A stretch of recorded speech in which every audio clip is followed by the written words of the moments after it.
Hello, hello, hello, hello, hello everyone, আমি Indrani. Welcome to my channel. এই যে ৫ বার ধরে হ্যালো বলছি, কারণ আজকে আমার কাছে একটা মাইক রয়েছে। সেটাই চেক করছিলাম মানে ঠিকঠাক হচ্ছে কি।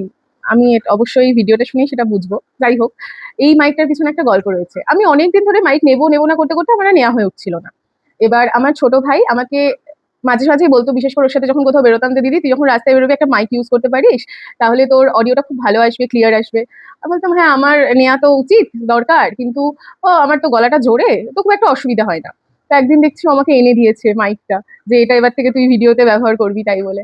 এবার এটা না আমার কাছে অনেক বড় একটা বিষয়, যে ও লক্ষ্য করেছে এটা, যে এটা আমার লাগতে পারে, এটা হলে আমার ভিডিওটা আরো ভালো হবে, এটা আমার দরকার।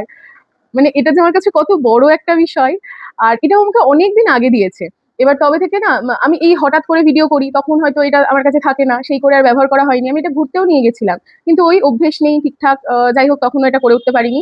তো আজকে এই প্রথম ভিডিও করছি মাইক ইউজ করে। এবার থেকে চেষ্টা করব করার। যাই হোক, কালকে রাতে অনেক দেরি করে ঘুমিয়েছিলাম, আজকে তাই দেরি করে উঠেছি। আপাতত এই কফি নিয়ে বসেছি, এটা খাই। আবার একটা ভিডিও আপলোড করার আছে, সেটাও আপলোড করে নিই। তারপর স্নান ধান করে নেবো আজকে তাড়াতাড়ি তাড়াতাড়ি করে। আজকে আবার মণিমার কাছে নেমন্তন্ন। আর সব ভাই বোন যদি এক জায়গায় বসি, তাহলে মানে আড্ডা কোথা থেকে যে কোথায় চলে যায়, তার চক্করেই কালকে ঘুমোতে লেট হয়েছে। আমার বাড়িতে একটা নিয়ম যেটা হয়ে আসছে, যে ভাই দাদা, তারপর বাবা কাকাদেরও দেখেছি, যেদিন জন্মদিন হয় সেদিন না মানে বাবাদেরকে পায়েস দেওয়া হয়। সেটা হচ্ছে ওই তিথি অনুযায়ী। তো আজকে সেরকম তিথি অনুযায়ী ভাইকে পায়েস দেওয়া হবে, ছোট ভাইকে। তো আপাতত উপরে সেজন্য ডাকতে যাই। আর যেদিন ভাইয়ের আসল জন্মদিন সেদিন ভাই এখানে থাকবে না, ভাইয়ের তখন পরীক্ষা চলবে। তো ভেবেছি আজকে রাত্রে একটা কেক এনে আমরা কেক কেটেও সেলিব্রেট করবো।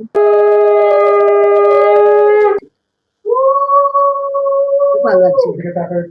তো সবাই ভাই বোন গুলো বড্ড বেশি গুণধর, এবার আমাদের এক একজন করে ডেকে এনে খেতে দিতেই মায়েদের মানে ঘাম ছুটে যায়, এরম ব্যাপার। আর যেখানে সবাই এরম একসাথে বসে খাওয়ার বিষয়, সেখানে তো আরো ঘাম ছুটে যায়। এই মানে সেই একজন একজন করে জনে জনে ডাকার বিষয়। এখন আর একজন এসে উপস্থিত হতে পারেনি। আর মণিমা কি কি রান্না করেছে দেখাচ্ছি। মণিমা রান্না করেছে অনেক কিছু। এই যে ভাত, শাক ভাজা, পটল ভাজা, ঢেঁড়স ভাজা, আলু ভাজা, শশা। এখানে হচ্ছে মণিমা এটা মাছের মাথা দিয়ে ডাল।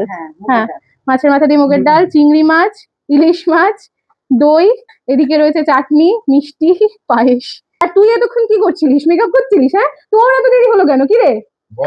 তোকে দেখাচ্ছি, তোকে। রোদ গরমের যা অবস্থা, সকালে তো বেরোনোর কোনো উপায়ই নেই, বেশ কয়েকটা কাজ ছিল। তাই এই এখন সন্ধ্যের সময় বেরিয়েছিলাম। তার সাথে সাথে এই যে ভাইয়ের জন্মদিনের কেক, এটাও নেওয়া হয়ে গেছে। ভাইয়ের জন্মদিনের দিন থাকবে না, তাই বললাম যে আজকে একটা কেক এনে সেলিব্রেট করবো। এই বিষয়টাও জানে না, তো এখন আর কি যাবো কেকটা নিয়ে ওর ঘরে।